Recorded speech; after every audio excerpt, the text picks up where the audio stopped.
Assalamualaikum warahmatullahi wabarakatuh.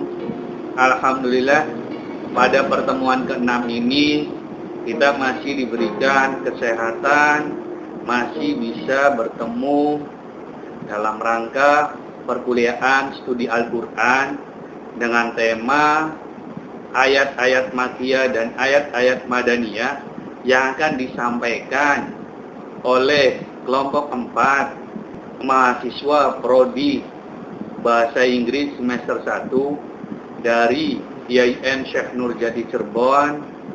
Mari kita simak video presentasi berikut ini. Jangan lupa subscribe dengan cara tekan tanda lonceng. Assalamualaikum warahmatullahi wabarakatuh. Pertama-tama dan yang paling utama, marilah kita panjatkan puji serta syukur kehadirat Allah Subhanahu wa Ta'ala, karena dengan rahmat dan hidayahnya kita semua dapat mengikuti kegiatan diskusi online ini dalam keadaan sehat walafiat. Tak lupa salawat serta salam semoga tetap tercurah limpahkan kepada junjungan kita Habibana wa Nabiyana Muhammad Sallallahu Alaihi Wasallam, kepada para keluarganya, para sahabatnya, dan kepada kita semua selaku umatnya hingga akhir zaman nanti, amin. Saya Devitania Maudi sebagai moderator, lalu ada rekan-rekan saya. Yang pertama Syafina Rahmasaumi sebagai pemateri kedua, lalu ada Ahmad Rehan sebagai pemateri ketiga, dan yang terakhir Dea Ayu Paramita sebagai pemateri keempat. Materi yang akan kami sampaikan ialah cara-cara membaca Al-Quran atau ilmu qiraati. Baiklah, untuk mempersingkat waktu, mari kita buka diskusi online ini dengan bacaan basmalah. Bismillahirrahmanirrahim. Materi yang pertama akan disampaikan oleh saya sendiri, yaitu definisi ilmu qiraati. Secara etimologi, qiraat merupakan isim masdar dari kata qara'a yaqra'u Qur'ana yang artinya baca. Menurut Az-Zarqani, qiraat adalah perbedaan lafal-lafal Al-Quran, baik menyangkut penyebutan huruf maupun cara pengucapan huruf-huruf tersebut. Menurut Imam Syihabuddin Al-Qatalani, qiraat adalah suatu ilmu untuk mengetahui kesepakatan serta perbedaan para ahli qiraat yang menyangkut aspek lugat, i'rab, hazf, isbat, fasi, wasi yang diperoleh dengan cara periwayatan. Menurut Ali As-Sabuni, qiraat adalah salah satu aliran dalam pengucapan Al-Quran yang dipakai oleh salah satu imam quro yang berbeda dengan lainnya dalam hal ucapan berdasarkan sanad-sanad sampai kepada Rasul. Menurut istilah, qiraat adalah ilmu yang membahas tentang perbedaan cara pengucapan lafaz-lafaz, metode, dan riwayat Al-Quran yang disandarkan oleh 7 imam quro sebagai suatu mazhab yang berbeda-beda. Baik, materi selanjutnya tentang sejarah perkembangan ilmu qiraati akan disampaikan oleh saudari Syafina Rahmasaumi. Kepada saudari Syafina, saya persilahkan. Nama saya Syafina Rahmasaumi. Saya di sini akan menjelaskan tentang sejarah perkembangan ilmu qiraah. Fase yang pertama. Pada pertumbuhan fase yang pertama ini terjadi pada masa Nabi, di mana Nabi mengajarkan Al-Quran kepada sahabatnya dengan bacaan yang berbeda, sesuai dengan apa yang mudah bagi mereka.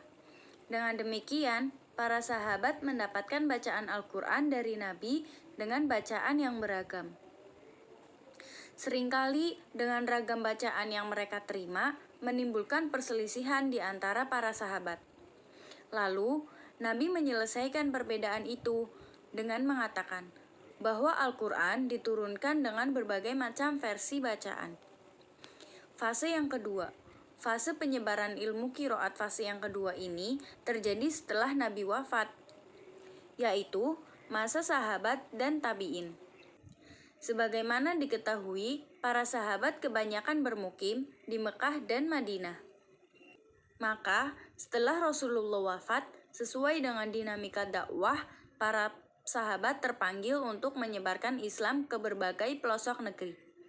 Ada sahabat yang pergi ke negeri Basrah seperti Abu Musa al-Asy'ari, ada yang ke Kufah seperti Ibnu Mas'ud, ada yang pergi ke Syam seperti Abu Darda, dan lain sebagainya.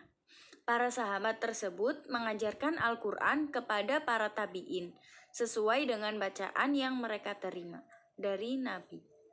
Pada fase yang ketiga dan keempat akan dijelaskan oleh Saudara Royhan. Terima kasih kepada Saudari Syafina yang telah menyampaikan materinya. Selanjutnya akan dilanjutkan oleh Saudara Ahmad Rehan. Kepadanya saya persilahkan. Saya Ahmad Rehan, pemateri ketiga dari kelompok 4 studi Quran. Di sini saya akan mengajukan penjelasan dari Saudari Vina, yakni tentang sejarah perkembangan ilmu qiraat. Fase ketiga, yakni fase kemunculan ahli qiraat. Fase ketiga ini berlangsung pada sekitar akhir abad pertama sampai awal abad kedua Hijriah, yaitu setelah pengajaran qiraat berlangsung sedemikian lama. Maka muncullah ulama ahli qiraat dari kalangan tabi'in dan tabi'in. Seperti di Basrah, muncul ulama terkenal Yahya bin Ya'mar pada tahun 90 Hijriah, yang kemudian dikenal sebagai orang pertama yang menulis qiraat. Fase keempat, yaitu fase penulisan ilmu qiraat.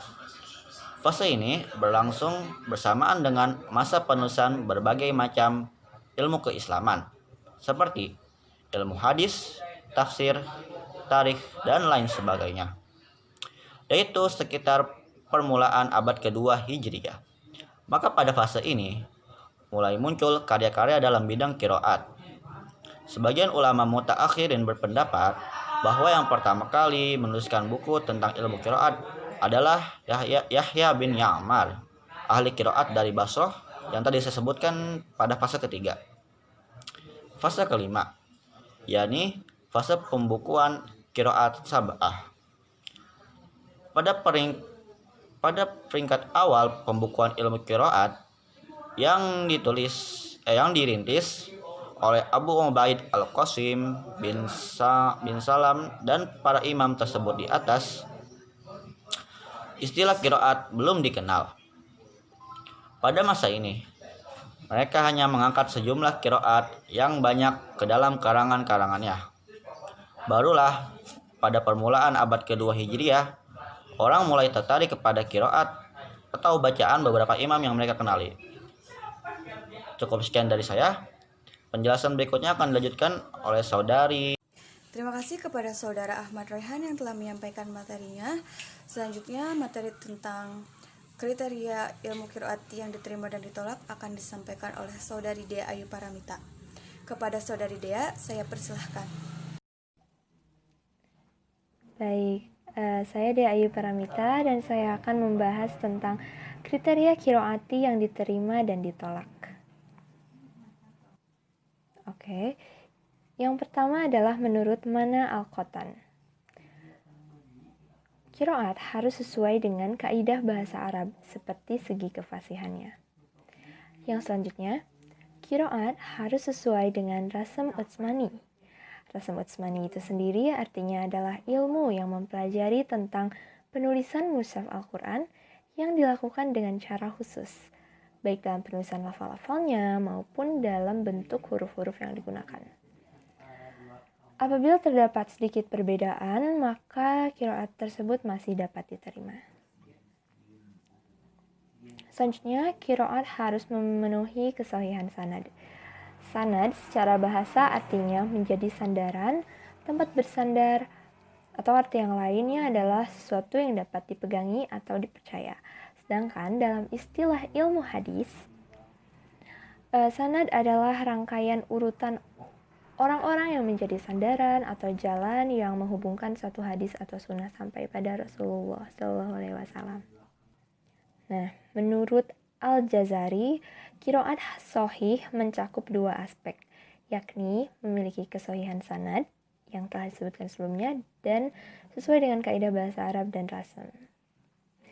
Baik, selanjutnya ada hal yang perlu diingat terkait dengan syarat diterimanya qiraat atau tidak, yaitu bahwa ketiga kategori di atas yang sebelumnya saya sebutkan adalah disebut juga sebagai qiraat yang mutawatir. Dengan demikian, tidak ada alasan untuk menolaknya. Qiraat yang mutawatir sendiri artinya qiraat yang diriwayatkan oleh banyak orang, di mana tidak mungkin mereka semua itu sepakat untuk berdusta. Baik, yang selanjutnya adalah qiraat menurut Imam Maki. Menurut Imam Maki, qiraat yang dapat digunakan atau dalam hal ini dapat diterima harus memenuhi 3 syarat, yaitu diriwayatkan oleh orang yang thiqah. Orang yang thiqah adalah maksudnya orang yang bisa dipercaya. Selain itu harus sesuai dengan kaidah bahasa Arab dan juga sesuai dengan rasem mushaf. Jika periwayatannya sahih, kemudian sesuai dengan kaidah bahasa Arab, tetapi tidak sesuai dengan rasem mushaf, qiraat ini tetap dapat diterima, tetapi tidak dapat dipergunakan dalam bacaan meskipun periwayatannya sahih. Kemudian jika qiraat yang diriwayatkan oleh perawi yang thiqah ataupun tidak, tetapi tidak sesuai dengan kaidah bahasa Arab, maka qiraat ini tidak dapat diterima, meski qiraat tersebut telah sesuai dengan rasem mushaf. Saya kira sekian materi tentang kriteria qiraati yang diterima dan ditolak. Selanjutnya saya kembalikan lagi ke moderator. Tapi tidak sesuai dengan rasem mushaf, qiraat ini tetap dapat diterima, tetapi tidak dapat dipergunakan dalam bacaan meskipun periwayatannya sahih. Kemudian jika qiraat yang diriwayatkan oleh perawi yang thiqah ataupun tidak, tetapi tidak sesuai dengan kaidah bahasa Arab, maka qiraat ini tidak dapat diterima, meski qiraat tersebut telah sesuai dengan rasem mushaf.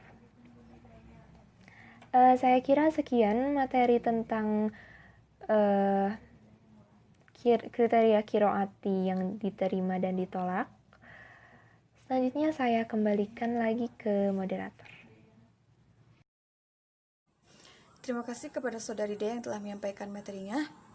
Dan cukup sekian materi yang dapat kami sampaikan. Kurang lebihnya mohon dimaafkan. Wassalamualaikum warahmatullahi wabarakatuh.